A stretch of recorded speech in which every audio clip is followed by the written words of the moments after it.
வணக்கம் நண்பா. டிஜிட்டல் மார்க்கெட்டிங்னா என்ன? உங்கள் பிஸ்னஸை எப்படி டிஜிட்டல் மார்க்கெட்டிங் மூலமாக பெருசாக வளர்க்க முடியும்? இந்த வீடியோவில் இதை பற்றி தான் டீட்டெயில்ஸாக கிளியராக பேச போகிறோம். நம்ம சேனலுக்கு ஃபஸ்ட் டைம் நீங்கள் வரீங்க அப்படின்னா சப்ஸ்கிரைப் பண்ணுங்கள், பெல் ஐக்கானையும் கிளிக் பண்ணுங்கள். பிஸ்னஸ் சக்ஸஸ்க்கு யூஸ்ஃபுல்லான கண்டென்ட் மிஸ் பண்ணாமல் பாருங்கள்.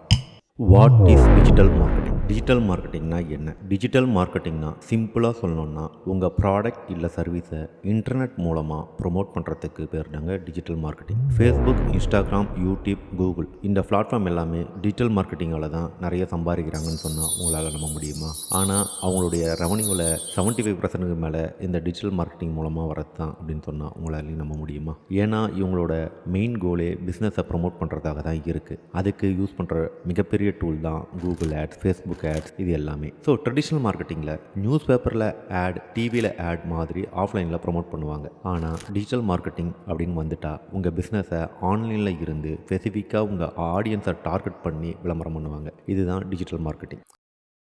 History of advertising. ஆட்ஸோட ஹிஸ்ட்ரி பற்றி பார்க்கலாமா? 1700 நியூஸ் பேப்பர் ஆட் ஸ்டார்ட் பண்ணாங்க.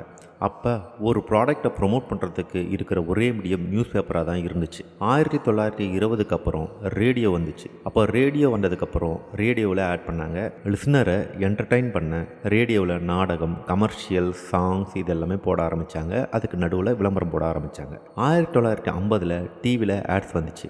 பிஸ்னஸுக்கு இன்னும் பெரிய ரீச் கிடைச்சிது. அந்த காலத்தில் டிவி ஆட்ஸ்ன்னு சொன்னால் பெரிய ப்ரெஸ்டீஜ் தான். ஆனால் இன்டர்நெட் லான்ச் ஆன 2000க்கு அப்புறம் கூகுள் ஆட்ஸ் மாதிரி டூல்ஸ் வந்து ட்ரெடிஷ்னல் ஆடை கம்ப்ளீட்லி சேஞ்ச் பண்ணிருச்சு. டிஜிட்டல் மார்க்கெட்டிங் ட்ரெடிஷ்னல் மார்க்கெட்டிங்லேருந்து எப்படி டிஃப்ரெண்ட்டாக இருக்குன்னு இனிமேல் பார்க்க போகிறோம். இன்றைக்கி ஆஃப்லைன் மார்க்கெட்டிங்கோட ரீச் ரொம்ப லிமிட்டட். ஆனால் டிஜிட்டல் மார்க்கெட்டிங்க்கு குளோபலாக ரீச் இருக்குது. ஸ்பெசிஃபிக்காக உங்கள் ஆடை நீங்கள் ஏதாச்சும் இன்ட்ரெஸ்ட் உள்ள பீப்புள் கிட்ட காமிக்கணும்னா அது பாசிபிள். எக்ஸாம்பிள், நீங்கள் சென்னை பேஸ்டு பேக்கரி ஒன்று ரன் பண்ணுறீங்கன்னு வச்சுங்க. உங்கள் பேக்கரியோட ஆட்ஸை சென்னையில் இருக்கிற கேக் லவர்ஸ் கிட்ட டார்கெட் பண்ண முடியும். ஆஃப்லைன் மார்க்கெட்டிங்கில் இதெல்லாம் பண்ண முடியாது.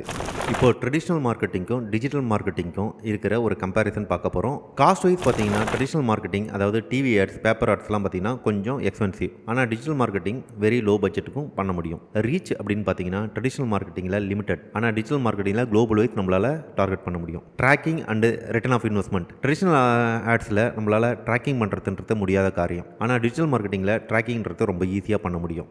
ட்ரெடிஷ்னல் மார்க்கெட்டில் ஆடியன்ஸ் டார்கெட்டிங்கிறது வந்து பண்ண முடியாது. ஜென்ரலாக நம்ம ஒரு ஆட் போட்டோம்னா அதை யார் வேணாலும் பார்க்கலாம். இன்ட்ரெஸ்ட் இருக்க பீப்புள் பார்க்கலாம், இன்ட்ரெஸ்ட் இல்லாத பீப்புள் பார்க்கலாம். ஆனால் டிஜிட்டல் மார்க்கெட்டிங்கில் எந்த ஸ்பெசிஃபிக் ஆடியன்ஸை இந்த ஆடை நம்ம பார்க்க வைக்கலாம் அப்படின்றத நம்ம டிசைட் பண்ண முடியும். இதுதான் ட்ரெடிஷ்னல் மார்க்கெட்டிங்கும் டிஜிட்டல் மார்க்கெட்டிங்கும் இருக்கிற பெரிய வித்தியாசம்.